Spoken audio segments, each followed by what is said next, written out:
Hello दोस्तों, मैं Rohit edu India by Rohit YouTube channel में आप सभी का स्वागत करता हूं। तो आज हमारा नया टॉपिक है भूकंप और ज्वालामुखी। इनसे संबंधित जो भी जानकारियां होंगी मैं आपको आज देने वाला हूं और आशा करता हूं कि ये वीडियो आपको पसंद आएगा। और यदि पसंद आए तो आप इस वीडियो को लाइक करें और चैनल को शेयर करें एवं चैनल को सब्सक्राइब कर लें। ठीक है, तो हम अपने वीडियो को प्रारंभ करते हैं। समझते हैं कि भूकंप और ज्वालामुखी क्या होते हैं। जैसे हम समझते हैं कि भूकंप क्या होता है। पृथ्वी के पृथ्वी के आंतरिक भाग से जब अकस्मात या अचानक कोई कंपन उत्पन्न होता है तो उसे हम भूकंप का नाम देते हैं कि भूकंप आ गया है। तो ये तो हो गया भूकंप। अब हम एक फिगर से समझते हैं कि भूकंप एवं ज्वालामुखी की स्थिति किस प्रकार से स्पष्ट करें। ठीक है, तो पहले हम एक फिगर बनाते हैं। ये हो गई पृथ्वी। ठीक है, और पृथ्वी के लगभग पृथ्वी का एक क्रस्ट है। ठीक है, ये हो गई क्रस्ट। इसे भूपरपटी या भूपरपटी के नाम से भी जानते हैं। तो इसके आंतरिक भाग में जब 100 किलोमीटर के अंदर हम जाते हैं तो क्या होता है कि 100 किलोमीटर के अंदर जो पृथ्वी की परत है वो द्रवित अवस्था में होती है। ठीक है, तो द्रवित अवस्था में ये जो पाई जाती है ये 5 परतों में विभाजित है। जैसे हम समझते हैं पृथ्वी की जब परतें होती हैं, पृथ्वी की जो परतें नहीं प्लेटें होती हैं, जैसे प्लेट्स होती हैं। जैसे एक वैज्ञानिक थे वैगनर नामक एक वैज्ञानिक थे जिन्होंने ये बताया था कि पृथ्वी की जो प्लेटें हैं इन्होंने दिया था एक सिद्धांत प्लेट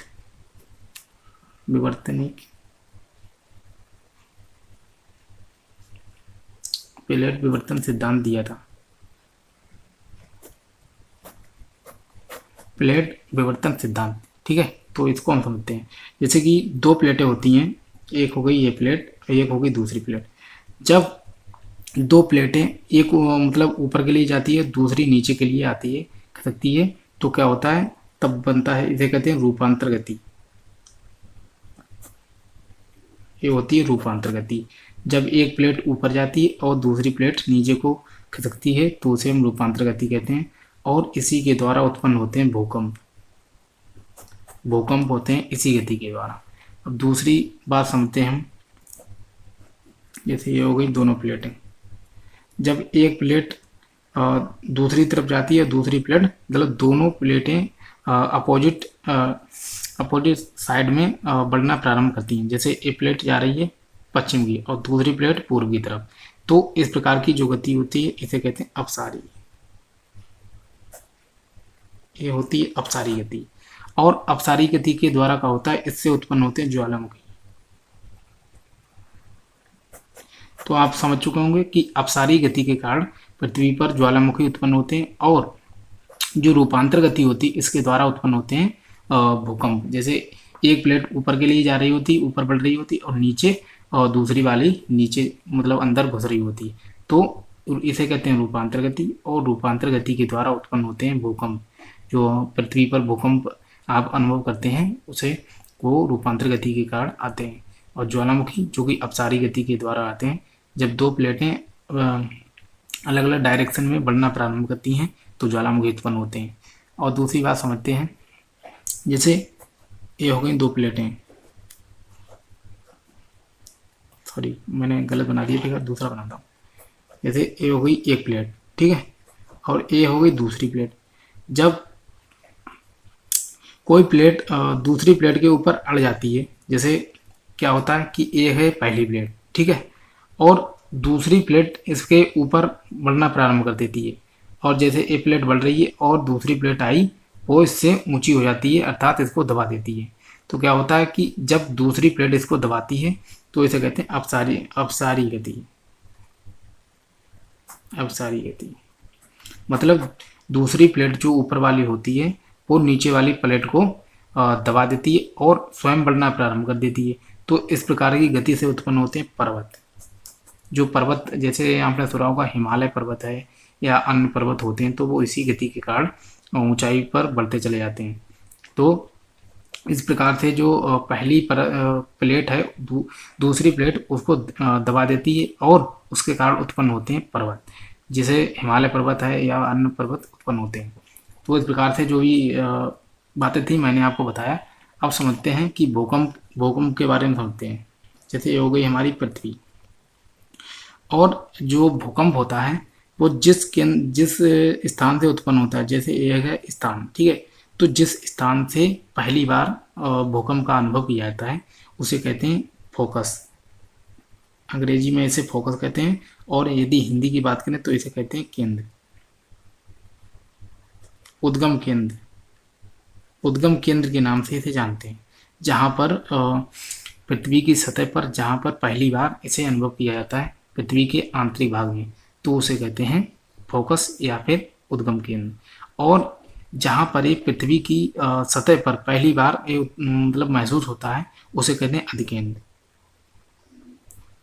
अधिकेंद्र इसे अंग्रेजी में ईपी सेंटर के नाम से भी जानते हैं। तो पृथ्वी की सतह पर जहाँ पर पहली बार महसूस किया जाता है उसे कहते हैं अधिकेंद्र, और जहाँ पर ये उत्पन्न होता है और ये पहली बार इसका महसूस किया जाता है जहाँ पर, तो उसे कहते हैं केंद्र या अधिगम केंद्र के नाम, उद्गम केंद्र के नाम से भी जानते हैं।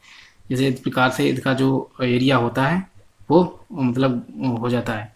तो इस प्रकार से भूकंप की जो तरंगे होती हैं वो जहाँ से निकलता है और उसके चारों ओर ये फैल जाती हैं, तो इस प्रकार से उसका एरिया बन जाता है भूकंप का। तो अब हम समझते हैं कि पृथ्वी में जैसे तीन बातें होती हैं। पहली बात कि जो भूकंप है इसका अध्ययन को क्या कहते हैं, तो भूकंप के अध्ययन को कहते हैं, अध्ययन को कहते हैं सिस्मोलॉजी। सिस्मो भूकंप के अध्ययन को हम कहते हैं सिस्मोलॉजी। और यदि बात करें जो भूकंप को मापते हैं, भूकंप को भूकंप का मापन किया जाता है सिस्मोग्राफ में। सिस्मोग्राफ एक ऐसा यंत्र होता है जिसमें भूकंप का मापन किया जाता है।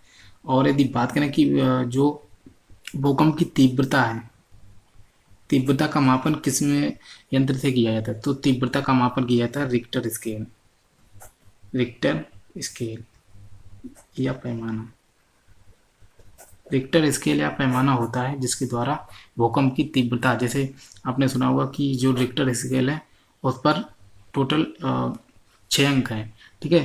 तो क्या होता है 0 1 2 3 4 5 6 इस प्रकार से उस पर अंक चढ़े हुए होते हैं। और क्या होता है कि जो पिछला अंक होता है, पिछले अंक से यदि आगे बढ़ता है भूकंप तो क्या होता है कि उससे 10 गुना शक्तिशाली भूकंप हो जाता है। जैसे यदि 0 पर था और 1 पर आया तो क्या होगा कि 10 गुना उसकी पावर बढ़ जाती है, और यदि 1 से 2 पर आया तो उससे 10 गुना मतलब बढ़ता चला जाता है, हर पिछले पॉइंट से 10 गुना पावर बढ़ती जाती है। तो ये होता है भूकंप की तीव्रता। इसे समझते हैं कि भूकंप जो होता है, भूकंप से 3 प्रकार की तरंगें निकलती। एक होती है पी तरंग, जिसे नंबर 1 पी, इसे प्राइमरी वेव्स भी कहते हैं। प्राइमरी वेव्स यानी प्राथमिक तरंग, ठीक है। तो इन्हें हम प्राथमिक तरंग के नाम से भी जानते हैं, जो पी होती हैं। और इनकी यदि स्पीड की बात करें हम, जो स्पीड होती है इनकी, तो 8 किलोमीटर पर सेकेंड, 8 किलोमीटर पर सेकेंड इनकी स्पीड होती है। और ये बहुत ही तेज़ी से मतलब पृथ्वी के, पी एक ऐसी तरंग होती है जो पृथ्वी के केंद्र से भी गुजर जाती है, तो इन्हें हम कहते हैं पी तरंगे।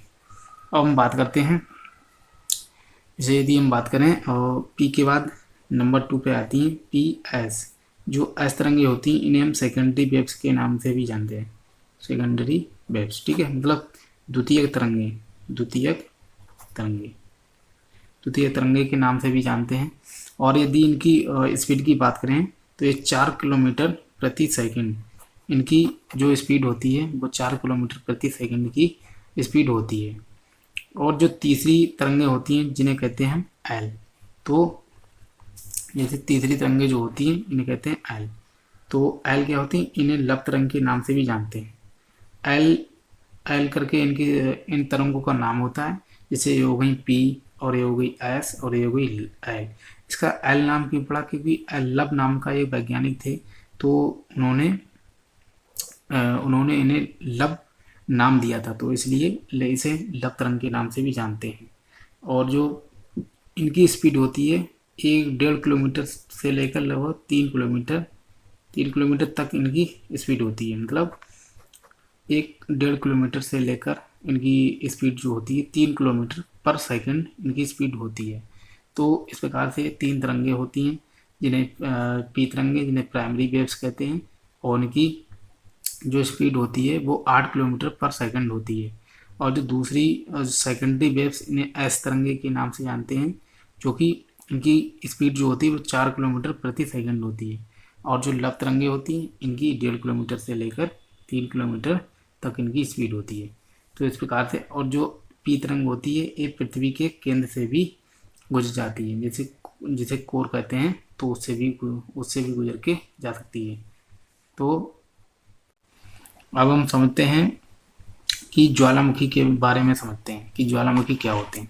तो ज्वालामुखी, जैसे ये हो गया ज्वालामुखी, और ज्वालामुखी जहाँ से इनका मुहाना होता है, ये निकलना शुरू करते हैं। जैसे ज्वालामुखी जो होता है वो एक छिद्र होता है, और उस छिद्र से जब द्रव अवस्था में लावा एवं जलवाष्प, और SO2 गैस एवं विभिन्न प्रकार की जो गतियाँ होती हैं उसको ही हम ज्वालामुखी के अंदर रख लेते हैं।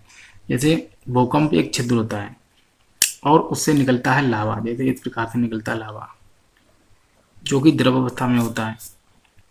द्रव अवस्था में जब लावा निकलता है, और इसके साथ साथ जलवाष्प बहुत ही अधिक मात्रा में निकलता है, और SO2 गैस के बारे में आप जानते होंगे। जैसे SO2 और NO2 ये दोनों गैस ही अम्ल वर्षा के लिए बहुत ही उत्तरदायी गैस के रूप में जानी जाती हैं। तो SO2 गैस निकलती है बहुत ही अधिक मात्रा में, और इससे जलवाष्प भी निकलता है, जलवाष्प भी निकलता है। और जो इसका छिद्र होता है, जिस छिद्र से निकलना शुरू करता है, इसे कहते हैं क्रेटर। पूछा जाता है क्वेश्चन कि ज्वालामुखी का जो मुख होता है, जहाँ से लावा, जलवाष्प एवं गैसें निकलती हैं, तो उस छिद्र को क्या कहते हैं, तो क्रेटर। और यदि इस छिद्र जो होता है ये बहुत ही अधिक विस्तृत हो जाता है, तो इसी छिद्र को विस्तृत होने के कारण इसे कार्लडेरा कहते हैं, कार्लडेरा। ठीक है, तो उसके दो नाम है, क्रेटर जब इसका मुख छोटा होता है, और जब बड़ा हो जाता है तो इसे कार्लडेरा कहने लगते हैं। तो ज्वालामुखी के छिद्र से निकलने वाली गैसें हैं, जैसे जलवाष्प बहुत अधिक मात्रा में निकलती है, और SO2 भी बहुत अधिक मात्रा में निकलती है। और इसमें कई प्रकार की, जब ज्वालामुखी निकलता है तो कई प्रकार की आकृतियाँ बन जाती हैं, जैसे डाइक, लाइकोलिथ, फाइकोलिथ, इस प्रकार की भी आकृतियाँ इसमें बन जाती हैं ज्वालामुखी के अंदर। अब हम समझते हैं, जैसे ज्वालामुखी तो पढ़ लिया, अब समझे जैसे जो लावा होता है, लावा और एक होता है मैग्मा। लावा और मैग्मा में अंतर समझते हैं। जो लावा होता है, जो ज्वालामुखी के मुख से जो बाहर निकलता है और एक तप्त तरल पदार्थ होता है, उसे कहते हैं लावा। और जो तप्त तरल पदार्थ ज्वालामुखी के अंदर ही रह जाता है और गैस रहित हो जाता है, तो उसे कहते हैं मैग्मा। और अंदर ही ये मतलब रह जाता है और अंदर ही आकृति बना लेता है, तो उसे कहते हैं मैग्मा।